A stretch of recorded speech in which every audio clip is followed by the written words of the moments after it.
Quinn Lemley with Secrets of the Stage. This is the place where we pull back the curtains and we dive into the creative process. And today we are going to be speaking about cabaret and music with the MAC award-winning fabulous singer, Goldie Dver. Welcome, Goldie. I'm so glad you're here. Oh, thank you for having me, Quinn. I can't believe I'm so happy to be here. You just flew back from London. I did. And boy, are your arms tired, right? Brum-bum. Yes, no, it was an amazing trip. We were there for 10 days, and our main purpose for going was I brought my Anthony Newley show to Crazy Coqs. What a man. What a man, yes. I love it. And it's directed by James Beeman. James Beeman was my director. How fabulous. Yes, and Jamie came over with me, so He it was did. wonderful to have him on the trip with me, yes. When you and Jamie were creating the show, what was the aspect? You have a relationship. Yes, yes. We You were wanted, dear friends with Anthony. Yes, we wanted to create a show that could travel. Mm-hmm. And when we were talking about what this show would be about, I kept coming back to Tony Newley because my husband, Paul Dver, and I had a friendship, a real friendship with him. How did you meet? This was during the last 9 years of his life. And Paul was a radio producer for a couple of major radio shows here. Oh, wow. And also a talent booker. And it was through this aspect that he first met Tony. And He was also a composer as well. He was a composer, Right. a writer. Yes, he wore many hats in the industry. Very creative soul. And this kinship developed into a real friendship. Beautiful. And I was so happy that we got to know him in this period of his life because he was a complicated man. In who what had, way? If you think about his career and his life, he started off at the age of 16.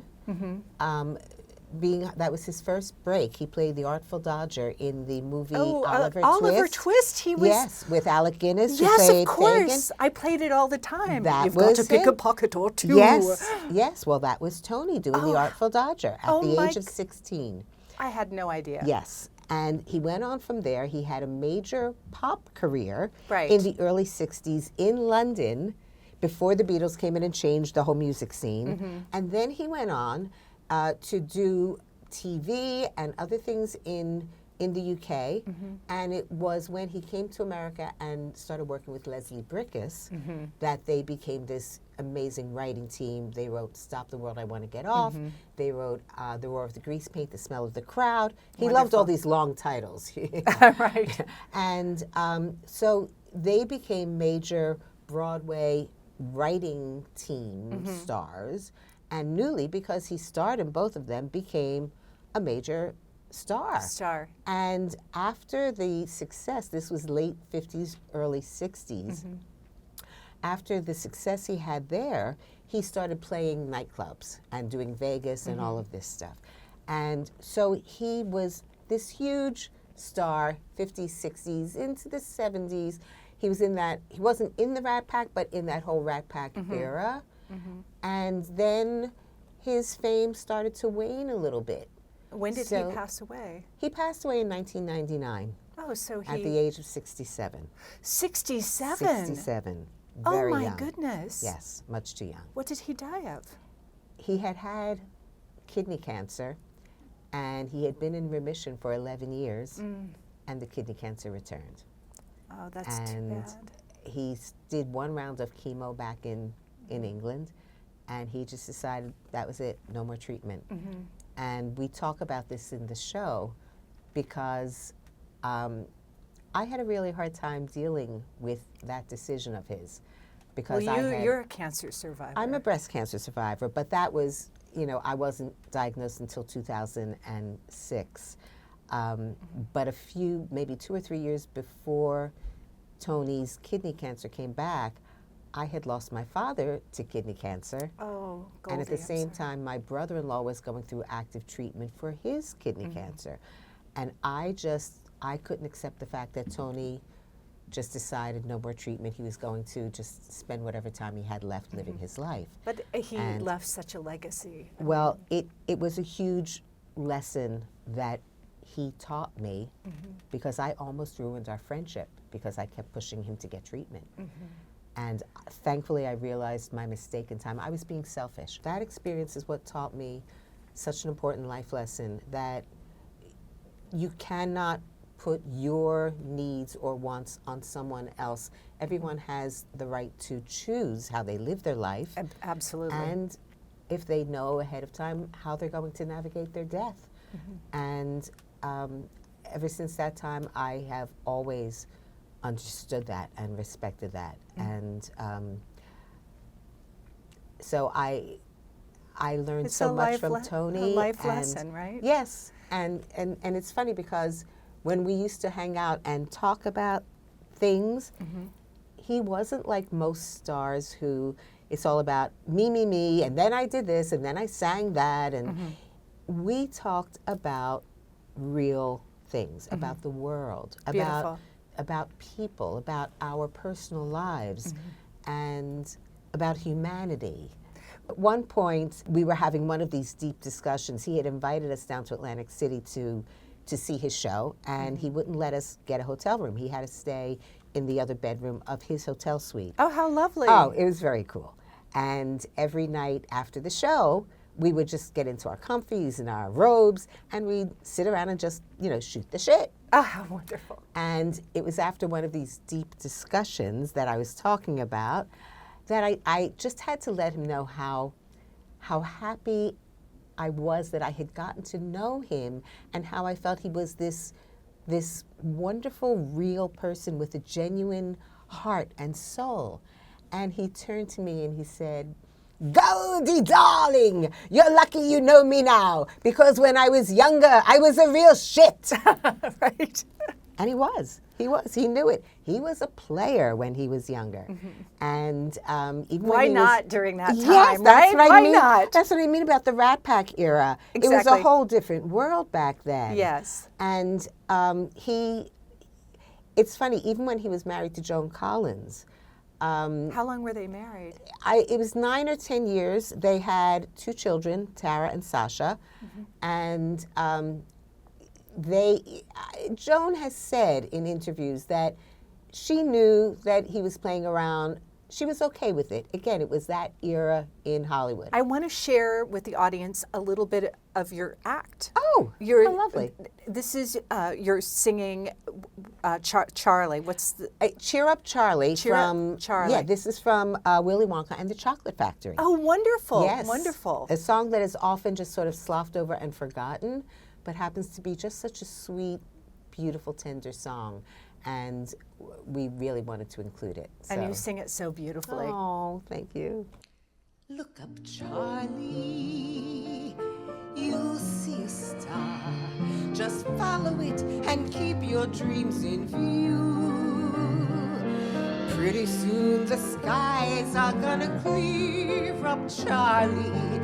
Cheer up, Charlie, do. Cheer up, Charlie, just be glad you're you.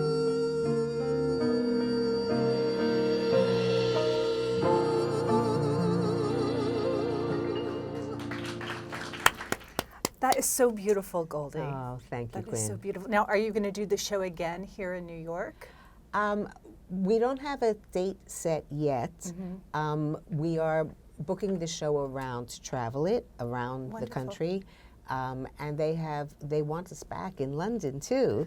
Marvelous. So we have a lot of plans set in motion for this show, but we haven't booked a specific date yet. Now, you're from Philadelphia, and you came to New York in the 70s? Yes, I came to New York to go to the American Academy of Dramatic Arts. Oh, how fancy Yes. schmancy. Oh, yes. I love it.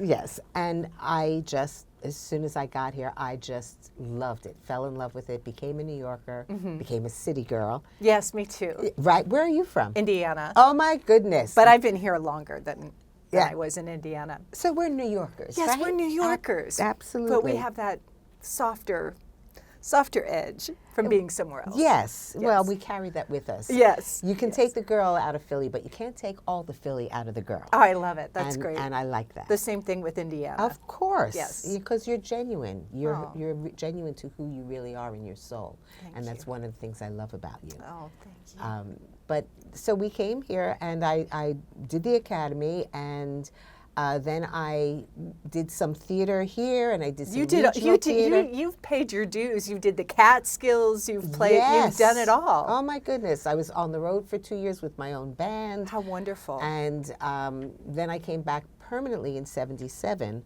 and have been here ever since. Now you met Jamie at Beeman at doing makeup. Yes, yes. We're both pro makeup artists, and we were working at Henri Bendel. Henri Bendel. What Remember? happened to those baccarat windows? I know. What a shame. I know. I used to go in there and just breathe. It was so beautiful. The best place, and that little cafe on the mezzanine, the tea yes. room. Oh. So neither one of us worked for Bendel's. We each worked for a makeup company. I was the resident artist for Smashbox Cosmetics, Wow. and he was the resident artist first for Lorac, and then I believe for Mercier. And, wonderful. Yes, and it was the best place to work as a makeup artist in a retail environment. They really allowed you to express your creativity, and that beautiful place. And the clients that came in, Goldie Hawn and Cher and all of them just came in and became clients of ours. That's wonderful. Yeah. So what's so bad? So did you start working with Jamie back then? Well, what happened? It was, oh, we're makeup artists, great, and then it was, oh, I perform too, and we saw each other's shows, and that He was doing Bacall at the time. he was wasn't doing Lauren Bacall, and then he started doing Marlene Dietrich. Oh. And when he did Dietrich, especially, he did not camp it up. With Lauren Bacall, he camped it up. With Dietrich, he channeled Dietrich. The Beautiful. makeup, the hair. There's a shot of Dietrich where she's like this. I know in the shot, yes. Right. And he did a publicity shot of him like this. You couldn't tell the difference which one was Marlene and which one was Jamie. Did he do his own makeup Yes. on that? Yes, he's a brilliant makeup artist. And he started, at the time, my husband, Paul, was my music director and my director, and he even played for me, in the show.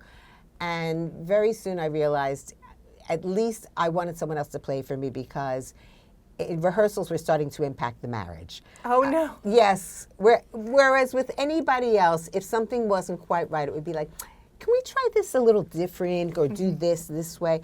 With Paul, it was like, what the fuck are you doing? Just stop doing That's this. how my Paul was, too. Yes. Right. So it was like, I can find another great music director. I'm not going to find another great husband. But he still helped create the shows with Wonderful. me. And then Jamie and Paul became very good friends, too. They really respected each other's talent. And we became sort of this threesome where Jamie would direct, Paul would music direct, and I was the lucky girl that got to have the benefit of this. And so that's how my relationship with Jamie as a director started. And then one day before one of the shows that he directed, he was in my dressing room and he said, I have to ask you something, but I want to ask you after the show. I said, no, ask me now. Because I had a feeling I knew what he was going to ask, and I wanted to ask the same thing. What did he ask? He said, how would you feel about doing a show together? And I was like, yes. Oh, my goodness. Neither of us had worked together. We had always done solo shows. So what show did you do? That was when we did the Leslie Bricusse review called Crazy World, Songs of Leslie Bricusse. Perfect. And David Mayako, who has gone on to do wonderful things on his own now. He does his Liberace and he does his whole Puerto Vallarta thing. Oh, beautiful. He was our music director and pianist. Brilliant, brilliant arrangements. And in fact, circling back to the show that we were talking about, October 8th. Yes. This show, it's a series called Sneak Peek. Sneak Peek. I Now, love it. I have to tell you, you know how they say brilliant minds think alike? Yes. The concept of sneak peek is to give the audience a peek behind the curtain. Just like my show, yes. Yes, into the creative process. I Right. think people are always interested in hearing what goes on in the creative process. So in this show, what do you talk about? Are you pulling all your shows together and talking about how you created them, or? This show is actually a variety show that has a different theme each show. We do it every other month. And we have done original songs and composers. We've done MAC Award winners. We've done, last time we did all comedy tonight. And we had... Oh, what fun. We had Sydney on. We had Susie Mosier. We had Sue Matsuki and Joan Crow. It was just a magnificent show. We also had Amy Walk. I mean, it was everybody it was hysterical. And then afterwards, I have a little informal chat with them. And do they talk about their process and why they chose the material? And yes, and it's different for each person. The questions that I ask them are different depending upon either what they did on stage or what we were talking about. And I basically try to just open the door for them to chat about what they would like to bring out. What a wonderful concept, and how wonderful to be able to open up that door for them. It is, and again, the audience loves it because they're privy to things that they normally wouldn't. I know, they think it just happens. Right. They don't realize there's a whole team behind it. Right. And the whole process exactly that it takes. So what is your creative process? When you want to do a show, how do you get from concept to the stage? It all depends on what I need to say. And it's been different from time to time. So what we usually do, Jamie and I, once we sort of have the overall concept, we start just going through songs. We just pull songs in and have a list trying of them on. Yeah, 40, 50 songs. And as we start developing the emotional arc of the show, because Jamie will always have me go back and write. Like for this, he said, I want you to go home and just start writing all the stories that of your relationship with Tony, and all like the things that happened that you want to talk about. And when I came back with that, that's what started creating the arc of the show. And as we have the arc, then we start looking at the songs more specifically. What song will illustrate any particular moment? And then does the arrangement come in, the orchestration, or? Yes. What usually happens is Jamie and I develop the arc, the concept, and most, if not all, of the song list. And then we bring in Dan. And it's not just, oh, Dan, these are the songs, play them. It becomes a very intense three-way collaboration. I am no longer just the girl who sits and is the benefit. I am very involved now in all the collaboration. Well, that's the only way to be. I mean, that's how Carter and I are when we do our show. I would imagine, because I've seen your show and you channel Rita Hayworth. Oh my goodness. When I saw The Heat Is On, I was just sitting there with my mouth open. You're so delicious. Oh, thank you. Our album just was released. We're up for a Grammy. Oh my goodness! Best jazz vocal. Yes. Congratulations. Yes. So we're, for your consideration right now. Oh so. Well, I can't wait to get it. Is it available now? Is it released? Yes, it's released. I will go online and get it because wonderful. You have to come to the party when we have the release party. When are you doing that? Do you have a date? Probably in early November. I will be there. Wonderful. I will be there. I can't wait. We're going to do it with the big band. It's an 11-piece big band. Oh my goodness. Yeah, Jonathan Brielle was the producer. It's just luscious. I can't wait. Yes, I can't wait too. So that's when we connected. It was instant. It was. It was one of those things, Quinn, and I know. I adore you. I adore you. Oh, isn't that nice? Now you're doing something in December. Yes, and you're going to do this with us. I was so happy when you accepted. I can't wait. We have done a St Jude benefit. This will be our third year. And wow. This year, we're doing the concept of making it a telethon. Oh, fun. Yes. Fun. So we needed live streaming. We're doing it at the Beechman, the Laurie Beechman Theater. Great. And it's going to be on December 11th. We're going to have a star-studded lineup of people, including you. Thank you. and it's going to be a hoot and a half. We're even going to have a red carpet ahead of the show. So you're always looking fabulous. I love the red carpet. Yes, it's I have one. Do you really? I do. I may ask you for it because yes. I'm going to get a step and repeat as the background. Oh, wonderful. But I could use that. A girl always needs a red carpet. Oh my goodness! You know. I will borrow that from you if that's okay. Yes, of course. Oh my good! This is fabulous. So it's going to be a wonderful evening. Lots of laughs. I have Justin Dillon Nash. Okay, so what we're doing with the telethon, this show has always been called The Season and then a subtitle. Like the first year was The Season, straight up with a twist. The second year we did 2 nights, it was The Season, make it a double. This year, because we're doing it sounds very cocktaily. We had leaned into that. I have an album called Cocktails with a Twist. I saw that. I saw that, and it's great. We're on the same wavelength. I'm telling you, brilliant minds, baby. So we're leaning into the whole Jerry Lewis telethon vibe. So we're calling it The Season Goldie's Kids. Oh, fun. And I have Justin Dillon Nastro is going to be my Ed McMahon. Marvelous. I have this wonderful woman, Trudy. Trudy, forgive me. Why am I forgetting your last name? It's her character name. It's a Trudy woman. Mann? No. It's I'm sorry, but you'll see her if you come to the show. Yes, come to the show. She's wonderful. She's a woman who does sort of like a drag character. Oh, fun. Hysterical. So where can they get information on your website?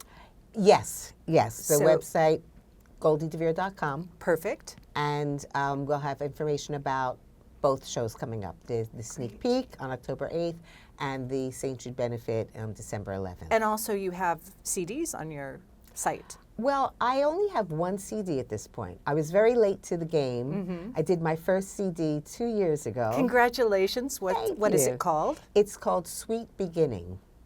Nice. And this was actually the studio version of the first show I did when I was gone from Cabaret. I didn't sing for 12 years. Life just had other plans, and I had to attend to that. But you have music, and that's the most healing. Yes.